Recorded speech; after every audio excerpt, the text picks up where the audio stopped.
Well, good morning, Steve. Thank you for joining me. And for anybody watching, this is Steve Judge, international motivational speaker, and Okay. so much more.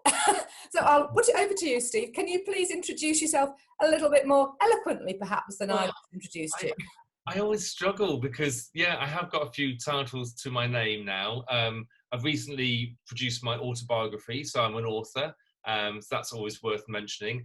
I'm also a 2 times world champion in the sport of para-triathlon, so that's a nice accolade to have to my title. Motivational speaker, international. I'm also president of the Yorkshire region of the Professional Speaking Association. So there's quite a few titles there. Father, so there's, but all of those put together, that's me, Steve Judge, and you can pick and choose. Yeah, brilliant. I mean, isn't it great when you've got so many things? And I can see when you sort of talk and you light up and you really love all the things that you're doing, which is brilliant. And, you're recognizing what you've achieved too, which I think is really, really awesome. And this is the interesting thing, isn't it? I mean, I've seen your keynote talk, which is absolutely brilliant. Loved it. It was just, and if anybody gets a chance to watch Steve, just watch it. It's awesome. It's brilliant. I loved it. It's like, and there's just all this sound effects. Anyway, I won't don't put any spoilers in there. However, what I'm fascinated about is really how this has all really evolved, because actually back in the day you were in construction, and this is such a far cry from construction. And I'm just curious, really, I guess, to start with, what took you up the construction route? And I know we were talking earlier, how it made you feel being in that job. And then if we can then sort of explore, which obviously I do know the story behind this, but not everybody watching will do, what happened for you to then, transform, create this role that you are now in. So do take us back to the beginning, Steve. Okay, so I go a long way back as when I left school. So when I left school, my first job was as a mechanical engineer, maintenance fitter down the coal pits. So I worked down the coal pits of Yorkshire. That was my job, building up the massive machines, about as big as a tank. If it worked, that was good. And then we split that down. We then lowered it down the coal pit and got it built up again, and then off it went. Now, if that machine broke down, that's when I'd get the phone call to go down and get that machine up and running again. And as an engineer, you're presented with a problem and you have to find a solution, as in it's at the coal face. You can't lean on excuses, you have to be ingenious. And I remember robbing parts from broken down machines to get my machine up and running, to get the shift finished and everything.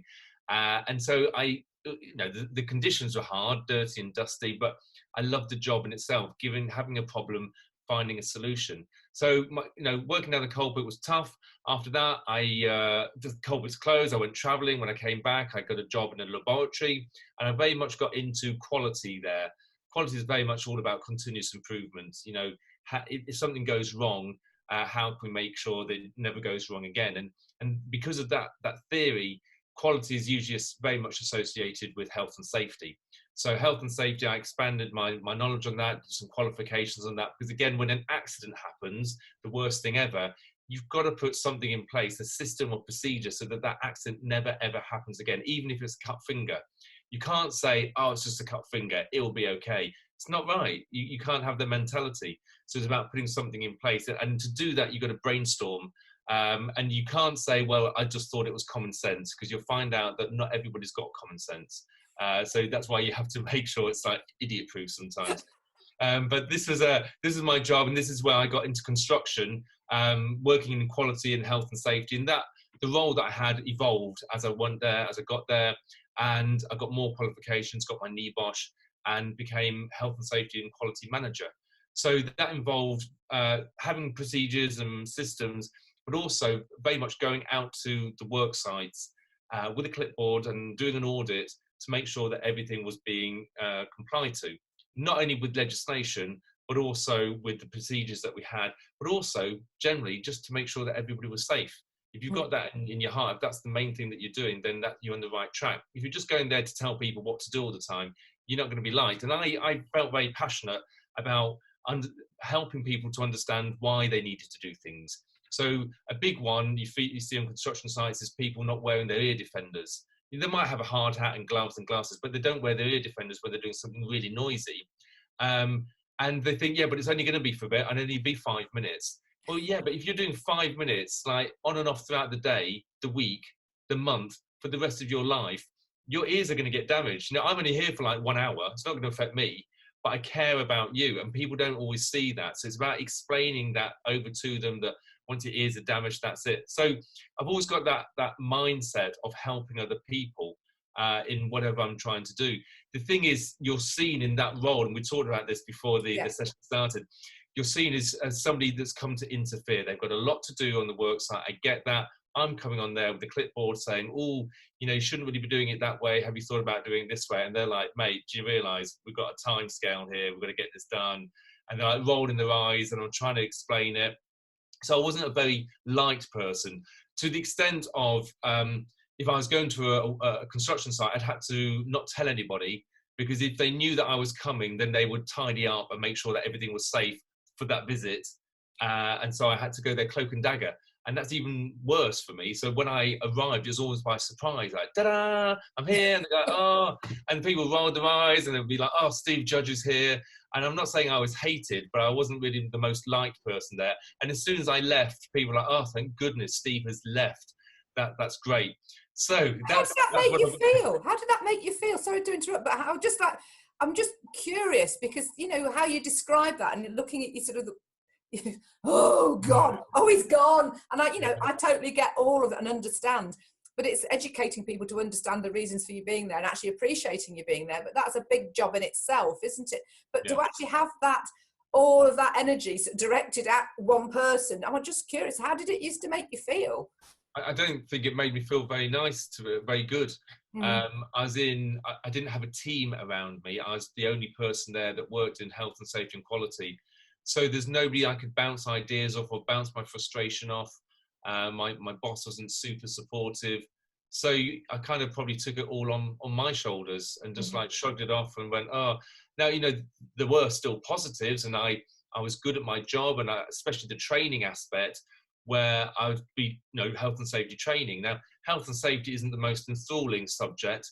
And I remember doing some sessions, and I said, right, so before we get going, are there any questions that anybody likes to ask? And I remember one guy saying, yeah, excuse me, how long is this going to be? Because they just wanted to finish. But I also got lovely comments saying, Steve, that's the best health and safety presentation I've ever seen. It was entertaining. It was I was engaged, and there's a bit of humour there as well. You just got to be really careful with the health and safety, because I'm quite a fun guy. I like to bend the rules a little bit or stretch them, but you can't in health and safety. It's a serious subject, so you've got to be really careful about doing silly things or having a fun joke about things. Yeah. And that didn't really fit me. So I was always a bit like, how am I going to play this? And I remember doing a team brief, which is when you get everybody in the offices, you all come together, and I had to do a presentation. It was coming up to Christmas, so we're doing something about drink driving and about how serious it is. And, if you're under the influence of work or driving, then that's really bad.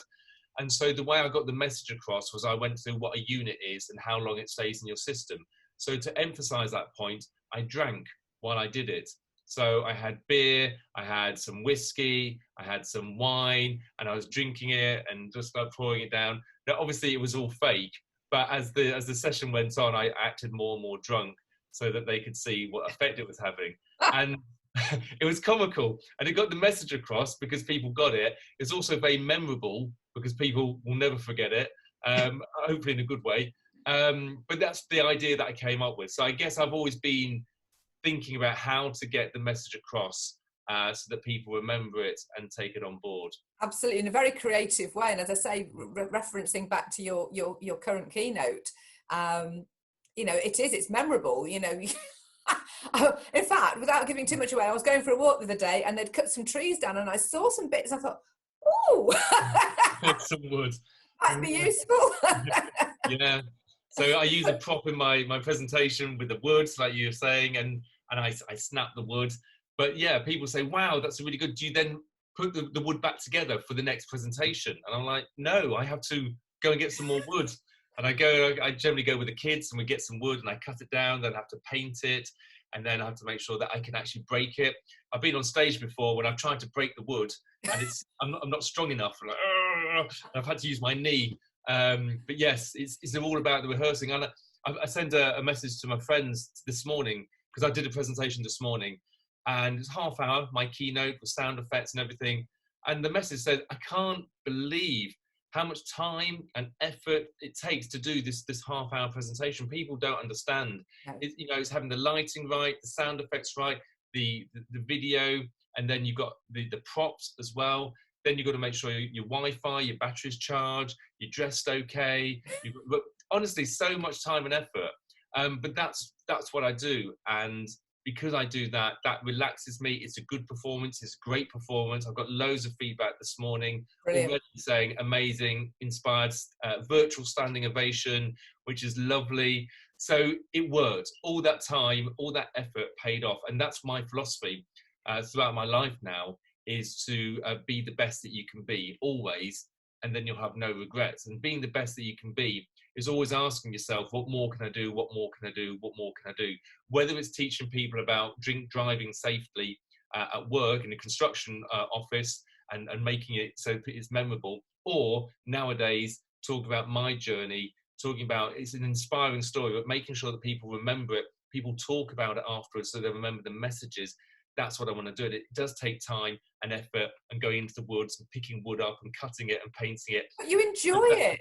You enjoy it. And I can see it in your whole physiology. Your whole face lights up and you're radiant. It's that presentation you did this morning, obviously when we first spoke, you said, gosh, but actually when you actually use that energy, and it because you're getting the feedback, and you don't do it to get the feedback, you do it because you've got a passion about wanting to help people. Yeah.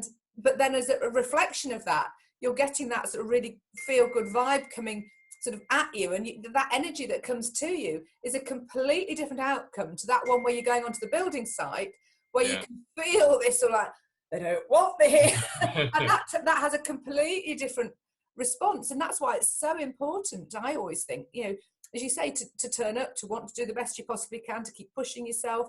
You have to be kind to yourself sometimes and go, do you know what? I think I've overdone it a little bit this week. Yeah, the time out.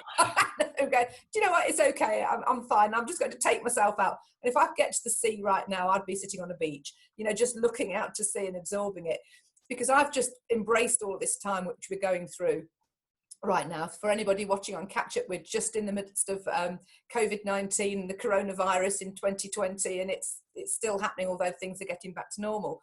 But it's been a great time for creativity. And it brings you up, doesn't it? It lifts you, and all of the stuff that you've been doing. It's absolutely brilliant. And as I say, your keynote's fab. And I think really we need to sort of get to what happened to take you from, because it's like, well, what happened? How did you go from the construction site? Although what I've noted is all of that learning that you had on that journey in that area, all the skills that you learned along the way, which is part of the journey, which is gave you those skills, tools and techniques to actually that you've been able to put into and package up to what you do now, with the added experience of what you're going to tell everybody about next and what happened, which is just like, oh. So I will go through it very briefly, but no sound. We don't need your sound effects today. Oh, well, if you insist. Go on, if you insist. So 2002. So at the time, I wasn't in construction. I was in working in the laboratory, and I was driving the outskirts of Sheffield. My car skidded on the wet road. It crashed into a pole. It bent the car in half. Both of my legs got crushed. They rushed me, mercy dashed me to the hospital. They didn't know whether I was going to live or die. They went into the operating theatre to save my legs and to save my life. When I came out of it, I was just clutching on to life. I was in a bad way, and I'd lost a lot of blood. My family were there. And it was around that time when the surgeon said, look, we've done the best that we can do. I've got to tell you though, Mr. Judge, there is a possibility that because of the severity of your injuries, you may never walk again. And that to me was a turning point, I think, when somebody tells you information like that, catastrophic information. I think there's two ways you can look at it, and that's a fight or flight. The flight being, in that situation, I could have just rolled over in bed and gone, okay, I guess I'll never walk again. because he's a surgeon, he knows what he's talking about. But for me, I felt real anger that somebody had said that to me. Somebody had the audacity to say that. They didn't even know who I was, really. But they said that I'm never walking. I looked down, I had legs. I know they were trashed and they were in a very bad way. But at least I had legs. And I thought, well, you know, I don't want to take that suggestion that you said. I'll sort this out. And that's when I started setting goals. And in that state, my first goals were just survival. And I mean that. I struggled to eat. I hardly had any energy to eat anything. I needed energy. So that was the main thing. To get out of hospital was the next thing. To grow my leg back. My leg had lost about 4 inches of bone. So I had a cage on my leg. I had to turn bolts every day to slowly stretch the ligaments and the skin and the muscle. I actually wrenched the bone apart to form a gap of 4 inches. So that's what I had to do. That was my action. But when we talk about all of this, we're talking about resilience. You mentioned it earlier. We're talking about the wave of resilience. This is the workshops that I talk about, is when you have some kind of adversity that hits you. You go through shock, of course you do. You probably go through denial as well, as in, no, surely not. And then you realize, yeah, it is. And then you have the anger. You have the anger that brings you down, either sharply or gradually. And on the way down, you'll have some kind of sharing.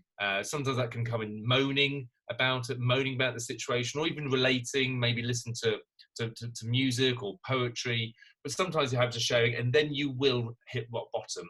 And that's where I got to at that stage. You know, I got all the anger and the sharing, and I was at rock bottom. And it's a horrible place to be, and everybody will be there at some point, and some higher than others, and sometimes it's just sulking. You're just sulking about something, and sometimes it's worse. It's depression, and we're talking about mental awareness this week, which is Mental Awareness Week, and it's about realizing where you are, but more importantly, knowing where you're going. So once you've got this wave of resilience, you're at the rock bottom. The next part of the wave is the acceptance, the action, and the moving forward. If you know that's coming, and I'm a little bit impatient, so I want to get things moving on. I'm in rock bottom. I don't want to be here. What do I need to do to move on? You need to have acceptance, Steve. Oh, really? You need to stop sulking. You need to move on. You need to take action. And it's about how you can speed up that process for me to get you through that. Nobody knows how long rock bottom is going to be for you as an individual. Only you can decide that. So the sooner you take action and start moving out of it, the better. That's what I had to do. And that involved, you know, growing my leg back, getting the bones solid, doing lots of rehabilitation, lots of physio.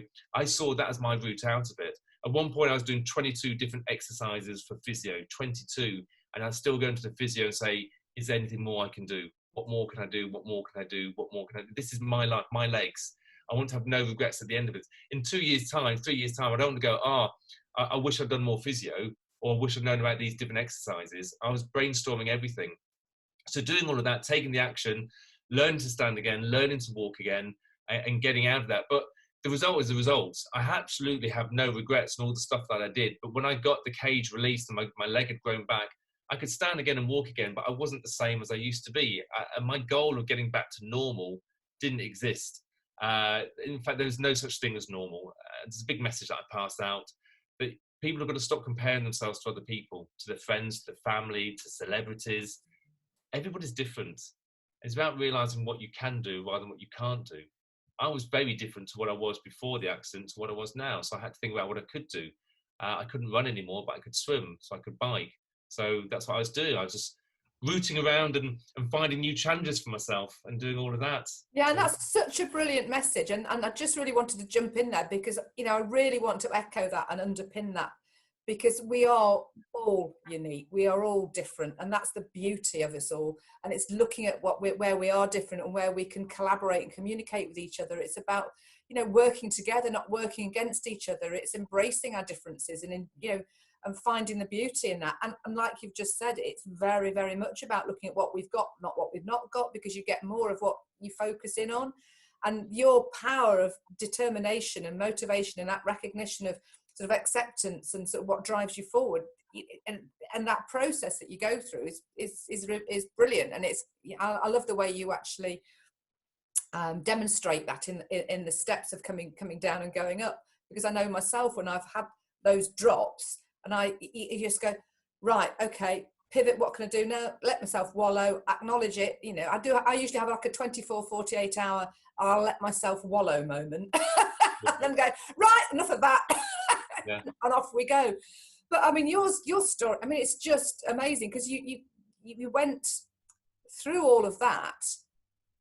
And then, but prior to that, one thing we hadn't touched on was, of course, that you've always been sort of a fairly active person, haven't you? You've always, you'd run marathons and 10Ks. Now, I don't know, had the park run started at that time or? No, I don't think so. They weren't very big, but I'd done a lot of activities. Running was my passion. Yeah. I'd done one marathon. I didn't really like the distance. My main thing was 10Ks and 5Ks. That's what my passion was. So to have that taken away from me, stolen from me because of this accident, that angered me. And, you know, much as I say I go through the wave of resilience and I got to acceptance, my acceptance of my situation was I will never run again. That's how I accepted it. I didn't think about it. I didn't dwell on it. It'd gone.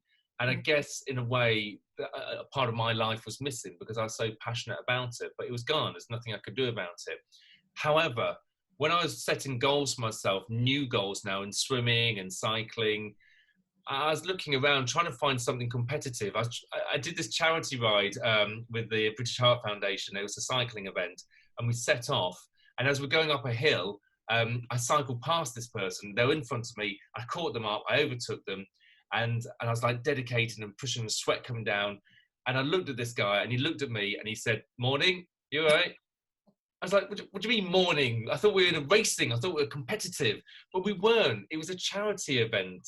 And so it was very different for me. And I thought, I need some kind of competition. I want to get to somebody and them to pull away from me. Oh, there's Susanna in the background, homeschooling. So I was doing that. And so I was looking for a new thing, new challenge that was a competition. So I went on the internet and I typed in swimming and cycling, and the only thing that came up was triathlon, swimming, cycling and running. I thought, oh, geez, I can't run. But I thought maybe I could do the swim and the bike, and the run section I could walk around, and my goal would be to finish. That would be my goal. That's what I want to achieve. So the thing is, as I scrolled down, I found this thing called para-triathlon, triathlon for disabled people. I thought, oh, I wonder, you know, with my legs, I wonder if I can classify as a disabled athlete. So I went down for an assessment, got some questions, and after the assessment, they said, "Mr. Judge, you are disabled." And I'm like, yes, this is really good, because for me, this is good news, because for me, this meant that there were no barriers. And they asked me then, they said, "Steve, can you run?" And I said, "Not yet." But now I've got this goal. And so going forward, to cut a long story short, I got into para-triathlon. I competed as a disabled athlete. I became British champion. I set new goals, became European champion, set new goals, become world champion. It took me all the way to 2011. I blitzed it there, competing against the rest of the world. Amazing athletes with missing arms, missing legs, visually impaired, completely blind, some of them, none of them leaning on their excuses. We did the swim, the bike, the run. I crossed the finish line to become champion of the world in 2011. Just an amazing accolade to go from one version, woo, to go from one to the other. Just it's an amazing story to finish there. Oh, you made me go all goosebumpy. It's an amazing story, and there was something that you said on the keynote, and I wanted to ask you about it, because you your level is tri-3, isn't it? Yep. So I don't fully understand what that means. Okay. You also said that when you were running, you weren't sure. I think there were other people with other groups running with you at the same time. Yeah. Yes. Is it kind of a little bit sort of disconcerting because you don't know whether they're in your level, in your group or not, which I thought was is an additional challenge, because you actually don't know whether the person coming up behind you is going to beat you in their group, but not in your group, which would still lead you as a... That was fascinating. But before you do, I just want to say how inspiring all para athletes are in their drive, their determination to overcome whatever it is that they've, whatever it is that's visually, them in one way or other, deemed against the sort of, let's say, the norm in inverted commas, because as I say, I personally believe that the body is just a vehicle for us to get have a human experience, but that's another story altogether.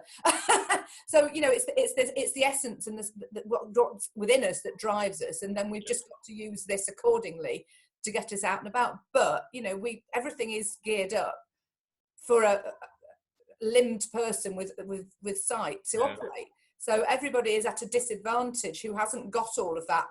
And I think that ability to overcome that powers and drives people is just absolutely remarkable and should be, you know, applauded. You know, I just think it's incredible. And I think, you know, what you've done and achieved is amazing.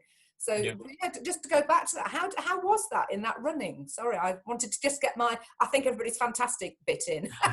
So going on the para-triathletes, you know, or para-athletes, they are all amazing with their disabilities, and it totally not leaning on their excuses. Lots of people impress me, but the ones that must find it really difficult are the visually impaired or the blind people. I'll tell you why, because it's not necessarily for the race itself, they've trained for that, but it's the training.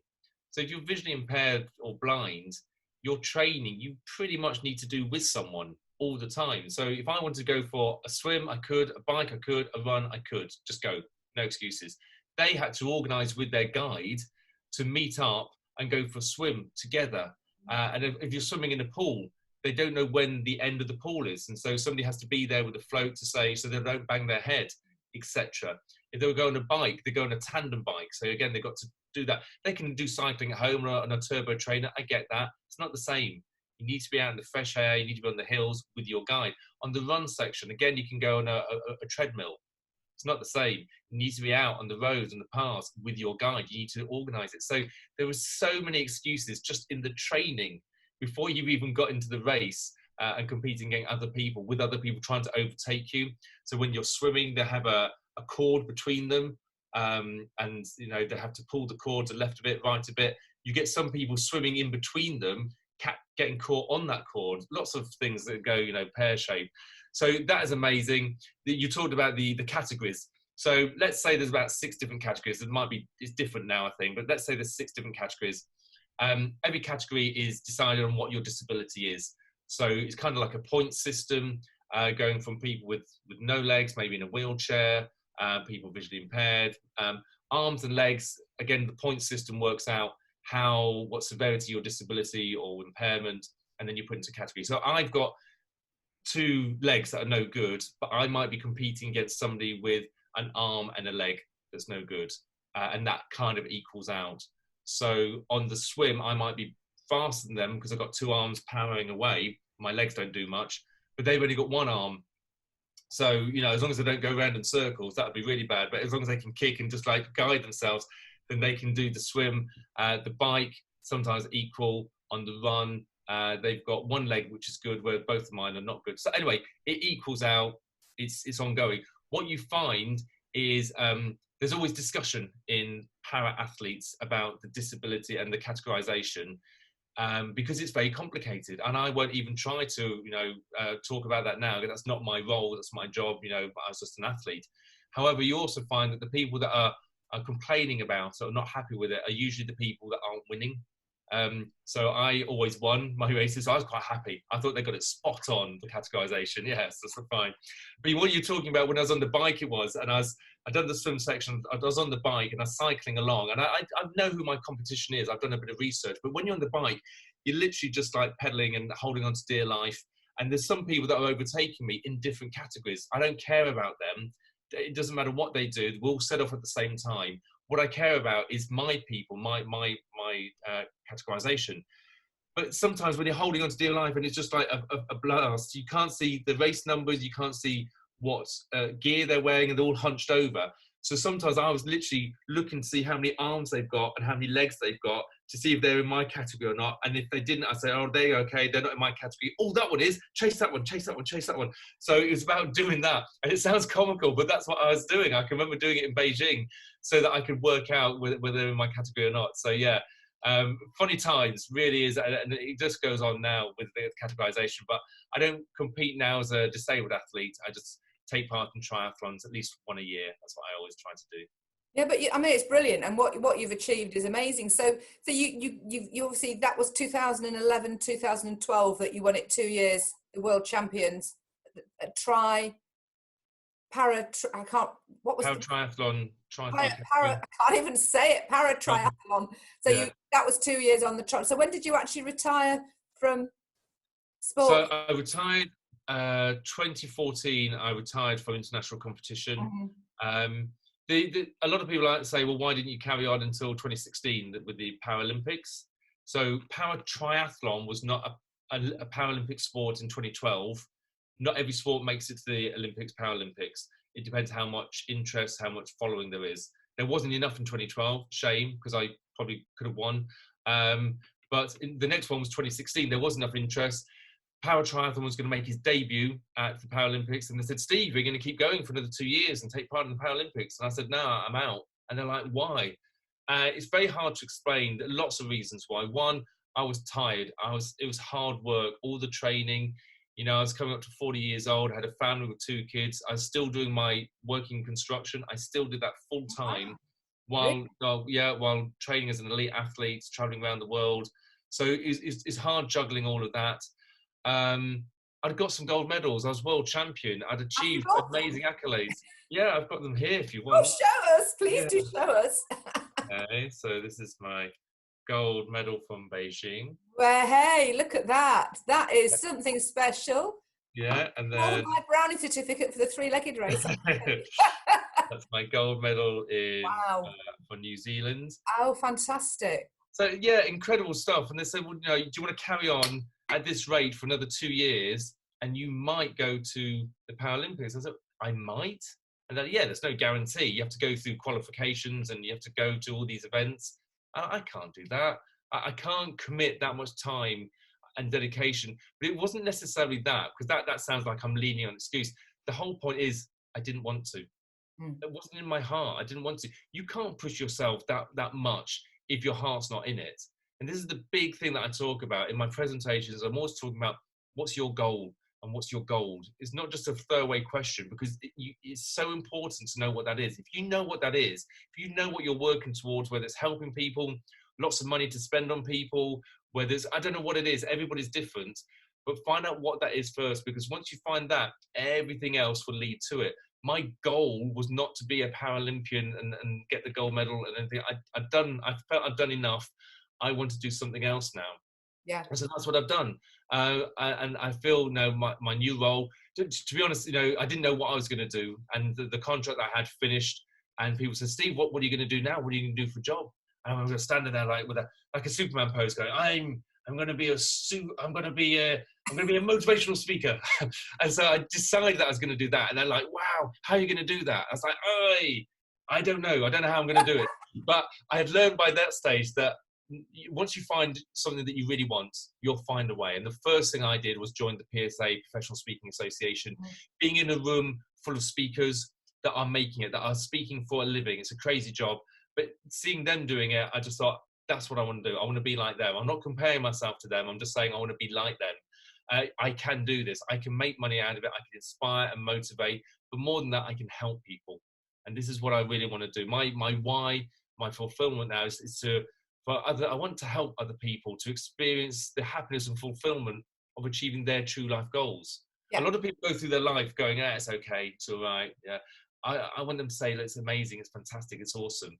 What can we do to help you to achieve that? What do you want, first of all, and what can we do to get you to get to that position, your self-alignment? Yeah. And that's what I do my workshops on and my presentations, and I love it. And it's a real buzz, and I get so much feedback saying, thank you, Steve, you've helped me to achieve my goals. Perfect, my job is done here. Who's next? Absolutely. And I think we're very much in alignment on that. And that's, you know, in my sort of 30 plus years in recruitment and working as a coach myself as well, and all the things that I do, it is, to me, it's that connecting people with their talents and their passions, and sort of enlightening them to that. They're sort of like their unique, I mean, I've obviously touched on it before, but their unique sort of spiritual essence, if you like, their purpose, what it is that's going to drive them. Because a lot of people that don't recognize it, or maybe in childhood it's been sort of squashed down, it's not been allowed to sort of come out for one reason or another. And I've talked to people over the years, you know, they've had things said to them by parents that, you know, has pushed them down against their flow, against their natural sort of rhythm. And that's where all the, you know, sort of illnesses and things like that can manifest themselves. But you connect somebody with their gold, you know, it is within them, that drives them, that motivates them, that sort of makes you want to leap out of bed, makes your heart sing, and drives you. And you've got that bigger picture in place, you know, then it's being aware and noticing the opportunities that come your way to actually being able to connect all those dots. And this is where I sort of came, I think I touched on earlier, so that communication. And right now we've got lots of creativity going on. There's lots of collaboration. That's why we're here talking now, you know. From me being on the Zoom call with the PSA, because obviously you're now the president of the Yorkshire region. Yeah, brilliant, which is amazing. And it's a big job in itself, of course, as well, I know. Yeah, it is, yeah. And, you know, you delivered it via Zoom, which was just amazing. And obviously you asked for sort of video testimonial. I go, yeah, I've got to do that. So I was so inspired. It's like, jump on there. And oh, would you like to do? And it's seizing those moments and doing that. And this has been absolutely brilliant. And I really do appreciate your time, because I know how busy you are, you know, to actually share this with everybody, because, you know, obviously it will go onto the YouTube channel, and I can share it across my social media, because it is, to me, it's about empowering, inspiring, and helping other people recognize that. And you can get to a point, sometimes I think, that you can forget how far you've come on your journey, and how so many people do need that help, that glimmer, that light, that something to ignite and sort of shine a light on them, and really sort of allow them to come alive, and support them and encourage them. And because that's what a lot of people don't get, is that support, encouragement, and don't get heard. And I think there's a platform to do that. There's magic within everybody, and it's just enabling it. And I love the, you know, your talk, the way you've actually, you know, used the gold and the gold together. I think that's brilliant. It's kind of, it just evolves. It's amazing how keynotes, you know, evolve, and it's still evolving. Even when I think I've got it perfect, everything's great, then I hear another speaker, or I see something else, or I want to add something in, or just tweak it a little bit. And a lot of people are saying to me now, you know, you're a motivational speaker, you're speaking around the world. What's next? What's your goal now? I was just going to ask that. So, I mean, to be honest, at the moment, I'm still reveling in my last success that I had. So as a speaker, I've never met so many people that have got books out as speakers. And they said to me, Steve, you've got an amazing journey. Have you got a book? I said, I haven't got a book. I said, well, you need a book. I said, well, I haven't got one. Well, you've got to have a speaker. You're a speaker. You've got to have a book. Why haven't you got a book? I haven't got a book. So I thought, okay, I get it. I need to have a book. So I started writing my own autobiography, and that was launched. Just reached. Oh, I'm getting the book out. That's brilliant. I'm very disappointed that I didn't come with my prop of my book to hold there. Oh, that would have been good. I'll have to do a photo afterwards. But this is amazing, writing my own book. I'm now an author, so that's cool. But more than that, when I'm speaking on the stage, you know, that's 45 minutes, half an hour, whatever. I can't tell my full story in that. I tell a snippet of it. Yeah. The book's got everything. It's got the highs, it's got the lows, it's got the emotions, the way I've written it. It's just like pouring my heart out in places. But I've also, because it's my book coach says you can do whatever you want to your book. Yeah. So I've got my music playlist in there. I've got poetry that I've written. I've got diary entries. I've got photos. It's got everything, and it splits the book up. It's very personal, and I'm really proud of it. I need to read it. I've got to. They're piling up. I think that's just flick through it until you come across a photo, and just read around the photo. You don't have to read the whole thing from start to finish. Oh no, I like to read from start to finish, but I can. The same with my book. You can dip into it and out of it, but I'm very much of a. I like the whole journey, and obviously we've done this, and we've listened to your keynote. And I would very much want to read it from start to finish for sure. But I have a challenge for you. Yeah, I like challenges. Yes, I think your story would make a great ebook with all your sound effects. Oh, yeah. Not ebook, a sort of an audio book, sorry. Yes, an audio book. Oh, with sound effects. Yes. So an audio book, a lot of people ask me, audio books are very big at the moment because people are busy and they want to do it while they're driving or want to do something else. So I want to do an audio book. There's a cost implication and a time implication on that. So I was going to consider it on the anniversary of its release, which is July the 4th. So let's see how things are in July the 4th and whether I'm ready to do the audio book. It will definitely happen either this year or some other time. But I would like to. I'll tell you why, because I could put the energy, the emphasis in it. I wouldn't want anybody else to read it. It would have to be me. Exactly, And exactly. That's what sound I meant. effects, I'm thinking, wow, sound effects as well. Okay, I like that even more. Why not? So it could be something very different. Again, we'll have to work out how much that would cost. But much as I'm doing sound effects on my Zoom calls now, my Zoom performances, I would like to take that onto the big stage when we come out of this lockdown, when conferences start again. And I've got to think, how do I do that? Because it's not a control thing, as in I could get a sound engineer to press a button when I nod. That's no good. It's got to be me that does it. So I've got to have a button that does it, or maybe something that hold up to the mic so that they can pick it up. I don't know, but it'd be lovely to make it evolve a little bit more. I do a little bit of acting in it. I do a little bit of comedy. So sound effects, let's mix it up. Like I always said, it's more of a performance than a presentation, and maybe the sound effects will make it even more so. I think it'd be awesome. Yeah, actually, yeah, take it on a whole book tour. That's what's next. Yeah. A book tour, and to audiences generally, not just to sort of get onto all the stages around the country, doing your whole visualized with video footage at the back and sound effects, and yeah, that would be great. That would be really awesome. That's something like the Edinburgh Fringe. I went to the Edinburgh Fringe a year and a half ago, and I just thought I would love to do a presentation there as a comedian. I'm not a comedian, but as a presenter, you've got to have skills of comedy, and that would be a pinnacle. To get a comedy set, 5-minute comedy set, practice it, test it, take it to the Edinburgh Fringe, do one session and celebrate. I would love that. But I do think that also a presentation, a performance of my journey with sound effects. You could even have some people coming on stage, like the surgeon comes on, and then my mum comes on, and then the ambulance driver and 2 Steves come on. There's all sorts you could do with it. Oh, I think the challenge is down, and I think which Edinburgh Festival are you going to be at then? Set it in concrete. When's it starting up again? Probably not happening this year, is it? Well, I think Edinburgh Festival 2021 then, or maybe I'll let you have 2022. 2021 would be an anniversary from when I got the World Championships. 2000. There we go then. Exactly 10 years. Is that next year then? Oh, great. Yeah. Thanks. Well, you've got 18 months, haven't you? So 18 months. The anniversary tour, yeah. Okay, I better start performing. Brilliant. So, yeah. I mean, Steve, such a fantastic journey, great story, and as you say, great storyteller. You really bring your story to life with so much energy and passion and humour. But there's also a message that drives through there, which is just fantastic.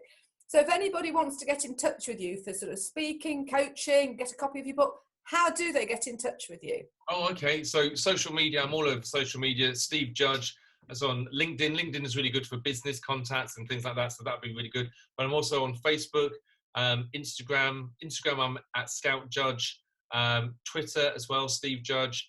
So yeah, by all means, find me, like me, follow me. Don't follow me physically, because that's stalking. Yeah, can't do that. And then I've got a website, so www.steve-judge.co.uk.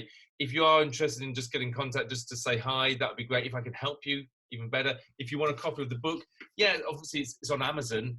But if you want a signed copy, then contact me and we can sort that out. So we can do a signed copy for you, and that'd be really nice. So various ways. There really are no excuses. So there you go. Exactly. So is that your takeaway today? Is it there are no excuses, or do you have another sort of one up your sleeve to to share with us? I think the thing is with excuses, there are excuses. What I'm saying is don't lean on them. So be aware that you're using that as an excuse. Sometimes it's fact. Sometimes it's an excuse. Only you can decide whether it's fact or excuse. You know, if you want to go for a bike ride and your bike is literally broken, you can't go for a bike ride that day. However, it doesn't mean you can't for the rest of your life. You just need to, fix your bike. We were talking about bikes earlier. So I think I'll stick with that one as my best giveaways is don't lean on your excuses. Turn those excuses into challenges and move yourself forward. I like that. Turn the excuses into challenges. Perfect. Well, thank you so much, Steve. It's been an absolute pleasure. I really enjoyed talking to you. And again, thank you for sharing your journey with everybody that is listening. And I hope there's many people are inspired by listening to you. So thank you so much. Okay.